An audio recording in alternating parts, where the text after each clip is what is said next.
What really happened on that day in 1986?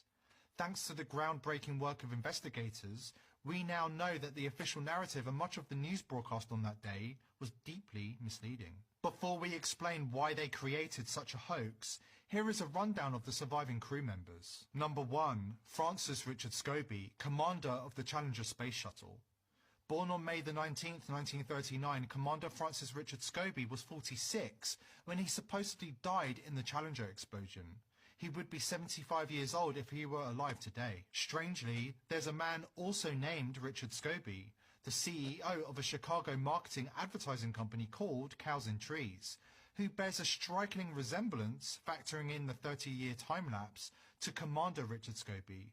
Same high forehead, same eyebrows, same wide-set eyes that are slightly tilted down in their outer corners. The source of the pic on the right of CEO Richard Scobie is his LinkedIn page. If you go on the Cows and Trees website, you'll see an animation of a rocket-powered cow in the sky with swirling smoke shaped like the number 6, much like Space Shuttle Challenger as it was seen on TV exploding in mid-air. Wink wink, CEO Richard Scobie sure has a sense of humour. Number 2, Michael J. Smith, pilot of Challenger. Born on April the 30th, 1945, Challenger pilot Michael John Smith was 41 years old when he supposedly died in the explosion. There's a man also named Michael J. Smith who bears a striking resemblance to astronaut Michael J. Smith. Same horizontal eyebrows, same grey-blue eyes, same vertical indentation in the tip of his nose. This Michael J. Smith is a professor, retired, of industrial and systems engineering at the University of Wisconsin-Madison. Astronaut Michael J. Smith would be 70 years old if he were alive today. Well, guess what? There just so happens to be a 69-year-old Michael J. Smith whose address includes Madison, Wisconsin. He's 74 on this Look Up Anyone list. Number 3, Ronald McNair, Challenger's mission specialist. Born on October the 21st, 1950, Challenger's mission specialist Ronald McNair, the second African-American astronaut with a PhD in physics, would be 64 years old if he had not supposedly perished in the space shuttle explosion. If Ronald was still alive today, he would look just like this pic of his brother, Carl. Carl McNair is an author, education consultant, and inspirational speaker, and he just so happens to be the founder and president of the Ronald E. McNair Foundation. How convenient. Number 4, Ellison Onizuka, Challenger Mission Specialist. Another Challenger Mission Specialist, Ellison Onizuka, the first Japanese-American astronaut, also has a lookalike brother named Claude. Born on June 24th, 1946 in Hawaii, Ellison would be 68 years old today if he had not supposedly died in the Challenger explosion. If Ellison was still alive, he would look just like this pic of his younger brother, Claude.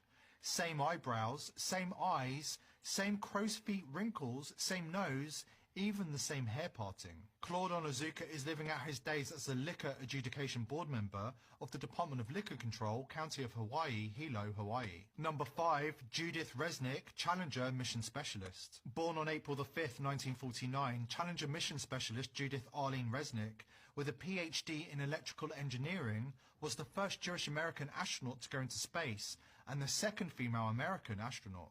She would be 66 years old today if she had not died in the explosion. Except if she is alive today, it's not difficult to imagine that after 29 years, astronaut Judith Resnick would look like Arthur Lyman Professor of Law Judith Resnick at Yale Law School. Dark curly hair, dark eyes, same eyebrow shape, same lines on both sides of the face extending up from the jaw. When you compare the voices and mannerisms of astronaut Judith Resnick and Professor Judith Resnick, the similarity becomes undeniable. We looked through Ancestry.com's 241 death records for the last name Resnick, but we can't find the Social Security Death Index for astronaut Judith Resnick or any other Judith Resnick. Number 6, Sharon Krista McAuliffe, Challenger Payload Specialist. Born on September the 2nd, 1948, Sharon Krista McAuliffe was a social studies teacher at Concord High School in New Hampshire when she was selected from over 11,000 applicants to participate in the NASA Teacher in Space project. If Challenger had not exploded, she would be the first teacher in space.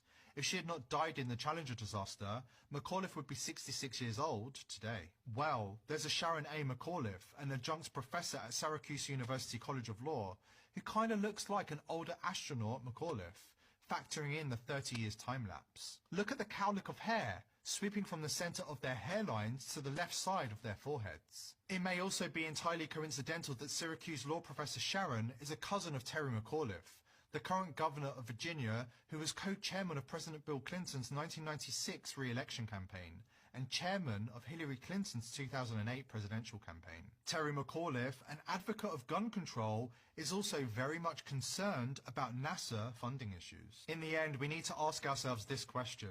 It's one thing that one of Challenger's crew members resembles someone alive today. We could chalk that up to a coincidence.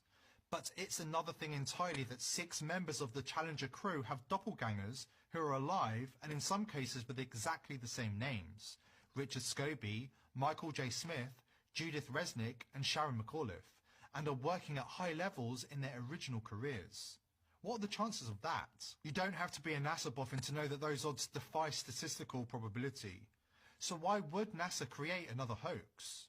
Those interested in gematria might be interested to know that NASA stands for the National Aeronautical and Space Association, and if you attribute a number to each character, you get 666. Given the powerful symbolic value of space missions, it should come as no surprise that NASA are part of the occult elite, waging powerful psychological wars on mankind. An expression immediately comes to mind, revelation of the method. Originating from the ancient Rosicrucian texts, this concept refers to the process of exposing the masses to dark realities, often in a veiled and underhanded manner, including hoaxes, to mock the masses. Some occultists compare this normalization process to the alchemical great work, where the world is transmuted according to the will of the occult elite. In his book, Secret Societies and Psychological Warfare, Michael Hoffman explained why the elite like to rub our faces in it. The alchemical principle of the revelation of the method has as its chief component a clown-like grinning mockery of the victims as a show of power and macabre arrogance. When this is performed in a veiled manner, accompanied by certain occult signs and symbolic words, and elicits no meaningful response of oppositions or resistance from the targets, it is one of the most efficacious techniques of psychological